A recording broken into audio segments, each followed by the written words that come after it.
might get Justin Ross there, the #1 player in the state of Alabama, and move up. Nope, they hold at 5. They hold it 5. I think what's so interesting is the jockeying back and forth between Penn State and Alabama. Right now, every single time Georgia, Ohio State, or Texas does something, one of the other two counters. And so there's no way for somebody to get a leg up and maybe leapfrog somebody. It's amazing how there's been punch, counter punch between those top 3. We'll scroll down again, a little finicky with the fingers, and I apologize here. iPads aren't what they used to be. UCLA making big strides. Yes. South Carolina there, Michigan, not the greatest of days for the Wolverines. We've got reporters in 7 different cities, including in Tallahassee. Head coach Willie Taggart, Andrea Adelson is there. Andrea.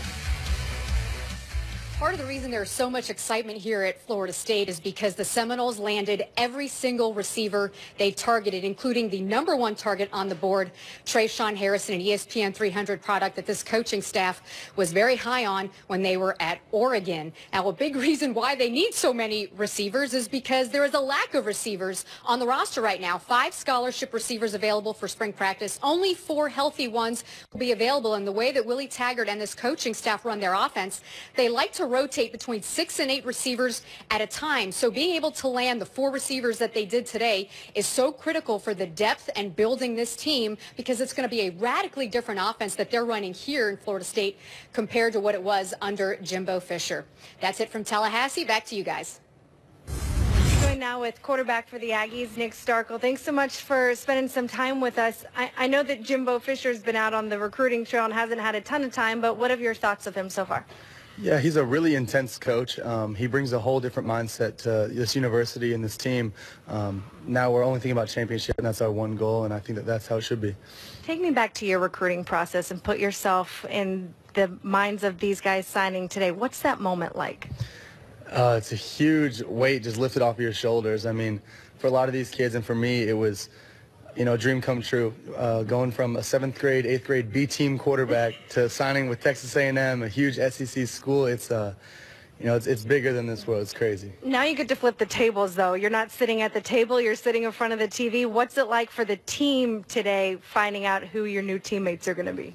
It's really exciting, actually. We're all up there in the, in the dining hall watching, seeing who's going to commit to us, because we take a lot of these kids on their official visits, and we get to meet them and speak life into them, and seeing them come here is huge. Well, I appreciate the time. Enjoy the rest of the day. Thank you.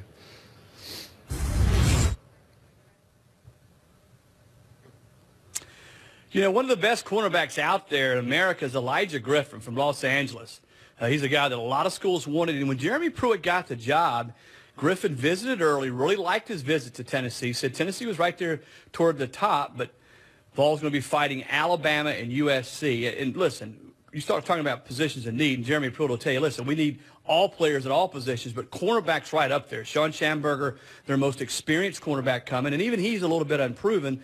The Vols losing a lot in the defensive backfield. So adding someone of Griffin's stature right off the bat as Jeremy Pruitt takes over this program would be a huge coup for the Vols. Thank you, Chris. It certainly would. It would help keep the streak going here of top 15 classes. Looking for the 5th straight top 15 class. See the balloons, the family, the friends. Olaijah Griffin, top 10 corner, Tom Luganville. Listen, again, another one of those guys, over 6'1", has some length, has some physicality. These guys aren't growing on trees. And even though the player pool has shrunk, as we've talked about multiple times today, the available players that were out there happen to be at critical positions. That's why you've heard so much talk today about defensive linemen, offensive linemen. You've had 2 5-star corners already go, and now you've got another one here in Griffin. And again, the emphasis on the West Coast. You've got a very instinctive, physical perimeter player that the Pac-12 cannot afford to let leave their foot. Son of rapper Warren G. He is Elijah G. Olaijah Griffin. Those are his 4 schools. Decommitted from UCLA back in December. Going to commit and sign in February. In fact, it's today. He joins us now from out west. Olaijah, thanks for joining us. And to your announcement, where will you be headed to college? Everybody's looking there. Where I'll be heading to college? For the next 4 years, I will be heading to the University of Southern California. Right on.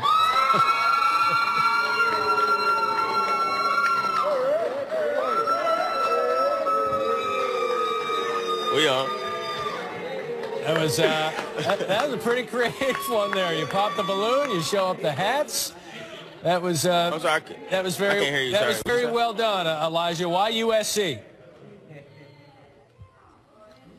Because I've been playing in California all my life, and my family's been coming out to see me play. And I think it'll be big for all my family to come see me play, and for my grandpa to come see me play. I know you had committed to UCLA. It sounded like at one point Tennessee had the edge. When did USC become the school for you? I mean, from the start, I was always in love with USC, and just after talking to Coach Helen and the coaching staff, I fell in love and made my decision. We saw you start to break out some dance moves there. I know it's hard to contain yourself there sitting in the chair. I saw you at Under Armour Week. I know you like to get up and dance around there. Are you a better dancer than your father was a rapper?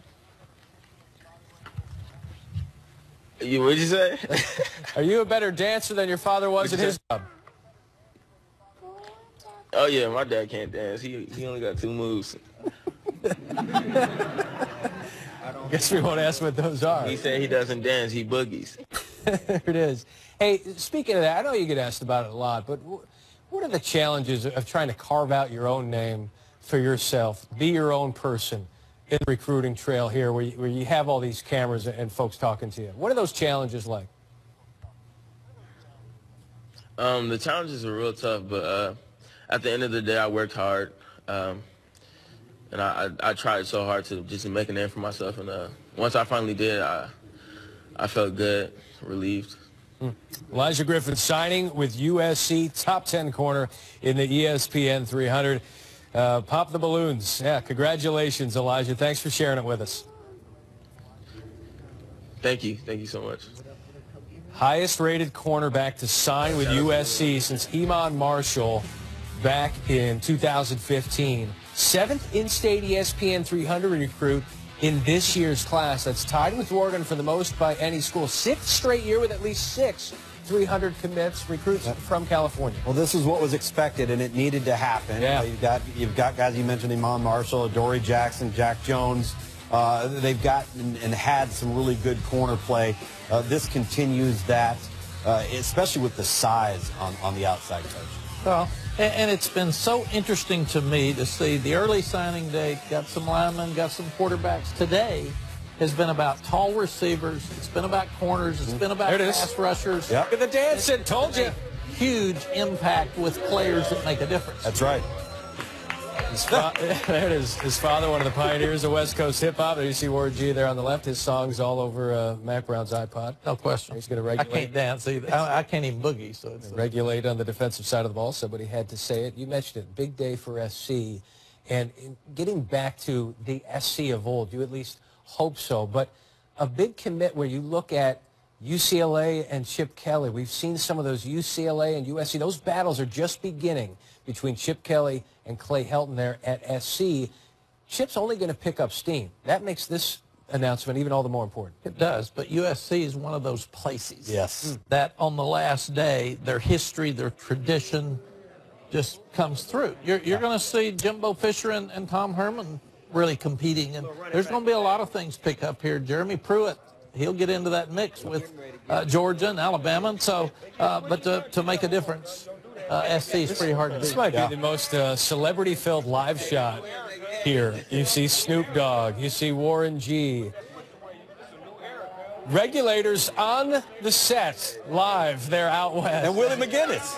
Willie McGinnis is there. Here we go, another Trojan. The power of Wait, can we? Yes, the power of USC, because Coach just mentioned it. And you'll hear so many coaches that coach either in the Pac-8 or the Pac-10, now the Pac-12, that'll tell you, hey, if SC wants a kid, they're getting them. And you don't even want them showing up late. Right, exactly. When you're the coach on the front door and on the front steps, and you see USC's guy pulling up and said, oh, no, man, I would come just on. like to stay on this live shot to see who else walks in. I mean, can we just have this in a 2-box for the show? Well, when we played SC for the national championship, there were so many celebrities on both sidelines that it kind of was bigger than the game to start with. Remember Snoop's son, Cordell, signed with UCLA. Yep. Back in a few years ago. More announcements still to come. That's a tough act to follow. I don't know how many celebrities are going to be in the background of some of these announcements there, but that does not take away from their talent and the prize that they will be for select coaches and programs. Devin Williams, #1 athlete, shortly after 2 o'clock Eastern time. Jacob Copeland, 2:30 Eastern, and Maurice Washington. 3 players, all top 5 position players. We mentioned it, SC. How about the Pac-12 as a whole? How are they doing? What does today mean, and where is the league headed when it comes to recruiting and winning championships? And speaking of the Pac-12, yes, Herm Edwards, been out of coaching for a long time, been out of college coaching even longer. He's at Arizona State. Is he doing much dancing today? We'll catch up with him out in the desert.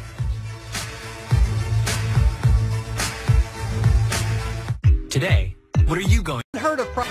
You're watching the National Signing Day Special, presented by Nissan. You play to win the game. Hello? You play to win the game. You don't play to just play it. That's the great thing about sports. You play to win. And I don't care if you don't have any wins. You go play to win. And you recruit to get the players. That is Herm Edwards.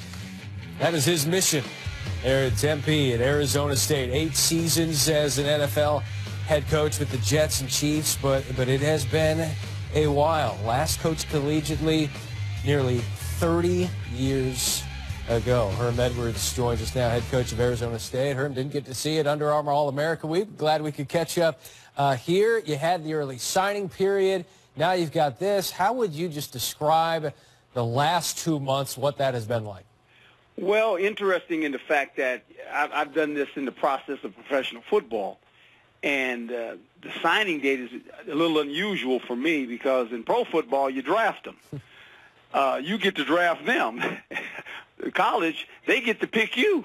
So it's a little bit different that way. But it's been a really fun process. It really has been. And as you guys know, I've been fortunate enough to coach that Under Armour game for 6-7 years. And a lot of those players, obviously, I've grown close to. I've watched their college careers, and some of them have been fortunate enough to go to pro football, so I've kept in contact with them. So I kind of know the process. It's been a lot of fun, though, for me. You have to have a lot of energy to do this, and I have a lot of energy. It's been very, very, very exciting for me to go into families' homes and try to really provide them and their child an opportunity to come to ASU and meet their dreams as a student athlete. So that's been a fun process for me. What has been the biggest realization for you when it comes to the aspect, the part of the job that is recruiting? Well, I think the notoriety that these kids would like to receive before they decide to choose a university of their choice. You know, this has become an event. Obviously, you guys are talking about it today, but it's a year-around process. You're talking about the 18 kids. We're already looking at the 19 kids and the 20 kids. So it never ends, and I think that's what you have to understand when you get into this side of it, the college side of it. And I think, you know, when you think about a young kid, you're trying to recruit a young man, 17, 16 years old, some of these guys, how do they determine what school they really want to go to? I mean, and that's the whole key. And I think it's about relationships. You have to start to build those when they're juniors, obviously, and there's constant communication within the framework of the rules when you can talk to them. So it's very interesting on that aspect of it. And finding the right guys, the guys that are the right fit. When you come in there, you've talked about it, finding the DNA of your program. You want to establish your culture. How do you weigh and walk that fine line of collecting talent versus building the team that you want? Well, look, talented players help you become a better coach, but you mentioned that there has to be a formula, a DNA, and a lot of it goes with position, the traits the player has. I'm a real big believer in FBI, football intelligence, and sometimes that trumps everything, how smart a guy is. The competition level where he plays, obviously, height, weight, and speed at certain positions play into that. There's a lot of there's no difference in the draft, except in the draft, they're playing college, and you want them to be professional football players. In high school, you're trying to look at a young man, 17, 18 years old, and you're trying to look at him as though he's coming in as a freshman. What is he going to be as a junior? You know, there's different type of players as well, as you guys know. You know, there's this rare player, whether he's in pro football or high school football, that is a dominant player. Those are the players. There are not many of those guys around. You'd like to try to get those type of players.